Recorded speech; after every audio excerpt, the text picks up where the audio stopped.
leka mawuliro n'abashesire mwanyala shalero Juliano to respond who allegations hatsi flying around liyotsi baluwa tsesi bandu abachenda natso ne yangile chira ne yangile atenarama mwembelefu ngefe nadala bamasaba narama mwembelefu kubanga netwile basahulu natu yana oshake walehele chimirime Masaka ali muno enyisire esukuti ogabiyane enyisire esukuti mfana mwamanye esukuti mayatsa nayo enyisire esukuti mumunda akashina ari oshaka ashina akobosonana omayatsa babane bashina bakobosonana onana ogabyalire babandi bashina bakobosonana omasoro buli munda ashina akobose wewe. Now this is a forged document.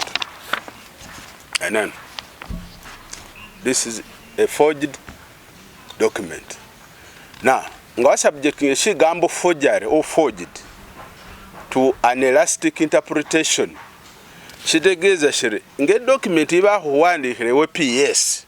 Ngoli PS wa Ministry of Gender. Ne yaba yahole leakage. Yahole busa leakage in between. Because some PS gender writes to Attorney General for advice. Mwafu never saholo. He writes to him for advice. Attorney General wa mwelenga ini wa mu advice. Before the Minister of Gender or the PS gender can respond to the person who wrote to him, he document ya midway ya holeri ya change. So either forged because it is you are altering a document, you are transacting a document that where you are not authorized to transact it. Ate se sabindi ba police huye toho I document ene chitire hofora mo shaka ha sharinga babandu bose babele involved in leaking a leakage of this document baba wambi because that's a very serious crime under the penal code. Kubanga you are altering a document where you are not authorized. Ngawele ngire kubaruwe yi baroma the PS or the Permanent Secretary Minister of Gender, Labor and Social Development, PO Box 713 Kampala. Ngawetsire neno but Honorable Minister of Gender, Labor and Social Development, Honorable Deputy Attorney General, Solicitor General, Deputy Solicitor General. Now, when did the Oshak and a group become the Minister of Gender of this government? When did he Mayas and a group become the Deputy Attorney General? These letters are strictly addressed to those persons. So that still is a letter that was still undergoing consumption or process. It is being processed. Arabe Attorney General, or rather PS or Minister of Gender, ata homihaho no awandi hirenan, which wandi ha. But midway before it is digested within the government organs, mundu wachi holari wachirus. So to us, we look at it or we frame it as a document uttered by people who are not authorized to utter it. And in the law as it is, that is also a criminal offense. Kubango nyaba luka na wamenyore ni ofisi ebe no wainjiramo kurusomena I document each. But nevertheless, kene who tia ahead kubenga who respond ngangefe cultural institution, our work is to clarify. We have a duty to clarify and respond and communicate to our people down there. Ngawatsi the hulenga hubaruwe yi raising a very many issues. Attorney General wabi framing, then what's ahead to answer them. Wa framing whether the 5-year tenure or 5-year term runs from the date of oath 13th October 2020 from the date of gazetting or from the date of gazettement in light of the requirements of the Institution of Traditional and Cultural Leaders Act. Wa framing umukuka ata and 220 or ata and 223 can I respond? I want to inform Obambole Bamasal Nivandovos that in this guidance is the Attorney General and he did not premise his guidance on what the law says. The Attorney General any opinions and legal opinions of the Attorney General only bind the person if such an opinion is anchored on the law. But the moment you bypass the law, there's what they call gazumbing and gazundaring. The moment you bypass the law and give contrary interpretations, then it does not bind anyone. The Attorney General, the line the Attorney General failed to strike out the difference between taking an oath and making an ingress or entering into an office assuming duties. When you take an oath, when Enoka takes an oath, for certain reasons, he may be prevented from assuming what? Duties. Washibone. I remember about framing about Attorney General guidance into fu. Kulomere umukukayata and Hamutu 20, but more impression as if umukukata and Hamunan, Mutu 20. Ngawasi the whole leng. Scenario 1 million shillings. I'm giving 1M. A million shillings. Myself. Not even Umukuka, it is me as a spokesperson. Ngawandere list. Over one day any evidence whatsoever. Iyo cheso rumu sahu Jude Mudoma. Mutu 22 niyo presiding over Imbaluini Mutoto. Because the role of Umukoka is to preside over cultural activities, and one of them is Imbalu.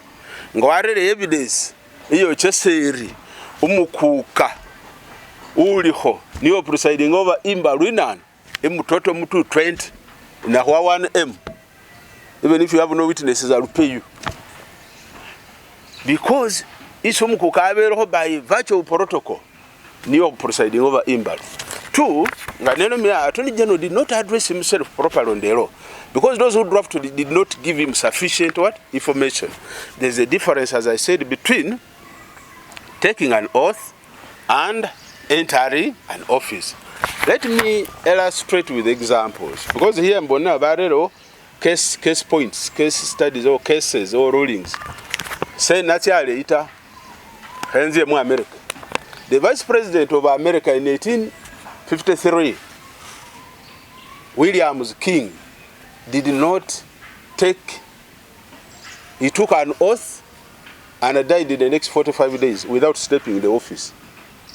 He cannot be said to have served America as a vice president. So an oath is followed by an ingress. So Vice President of America, TB, what's a muchuba to look for warm climate, he did not come back. He died. But he had taken an oath, but did not enter office. You go to New York, 1917, Musa John Hiran, as the mayor, was elected with 46% as the mayor of New York. Bamurond, the mayor of New York. Whatever the legal issues, even after taking an oath, he did not enter office. Ukund, Bari, Umusahuru, Amilebu Yobeyeju. Ibuwe Bari Jude Mike Mudom are taking an oath. Mutu 20 around October also. We're taking an oath.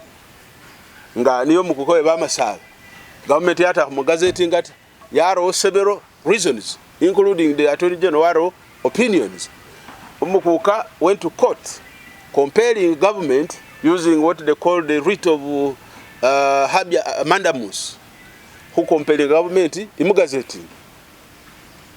Umuramuzi her lordship, Justice Apinyi. Wa mulachara no, use the procedure ili muri nani, muri gambi. Chambu sa huluba hole nani. Mediation. Mwa mulire mboba media. Umusahu lukundi baruga byali. Na wabe maruhu hunzie masaba we rais. We rais. Na he did not access office. As I speak, they are still in court until in 2023 when the dispute was resolved. Those who became aggrieved with it, that's a munan. I'm court. Masolo, Yahaya Masolo. He also took an oath. Mayatsa Joram, who was student was. I taught him administrative law. Seba no shaki and mayas. They are my students. Chirange no man de ham. Kubanga as never training. Mayasa took an oath. Some lawyer administered an oath. Or Mayasa. Mayasa has never assumed the office of the Umukuka. So I want to ably bring it to the attention of the Attorney General, the Land Attorney General, that an oath alone does not mean you are anything until a certain process is followed. Until you make an ingress into an office, baho akanisa instruments of power. Ni bibindi we hala hunde bebare na mulondo. Tubelene na mulondo. Entebe bera o. When you take an oath, members, there is a chair, there is a throne. There is a throne over the Bamasaba that you sit in. So an oath, if I took an oath and I'm here with Masiga here, or Isaac, and I take an oath, and for certain reasons, there is a roadblock in between here, legal, otherwise, I would not have taken over office. So this is the throne of Amasaba. In 220, nobody was sitting on this throne from 220 to 223. This throne was empty. So for an Attorney General to say that Umukuka was in the office, then it defeats the logic of any legal guidance. That is our position. Political concern.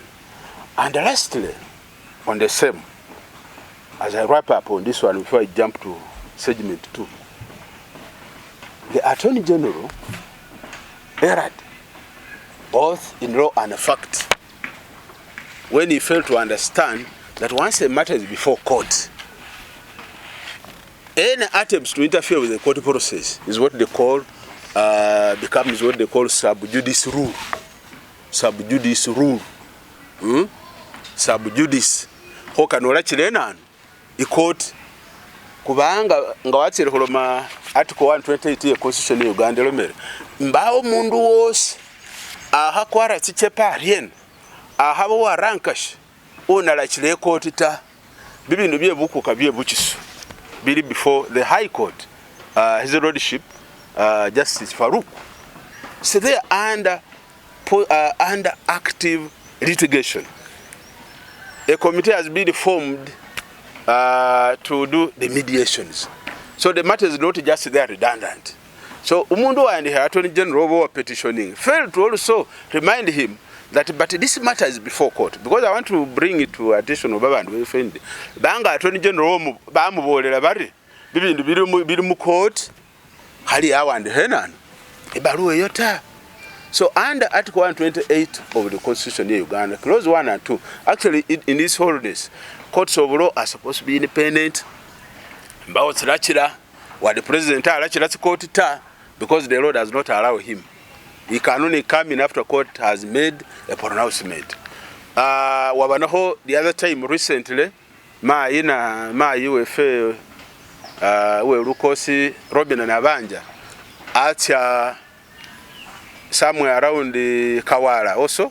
There's a court there around Kawala, somewhere there. Watia wahara singa magistrate. Baruho magistrate were ruling against a certain indolent. Indolent means poor, a poor woman. Some poor indigent, actually an indigent woman.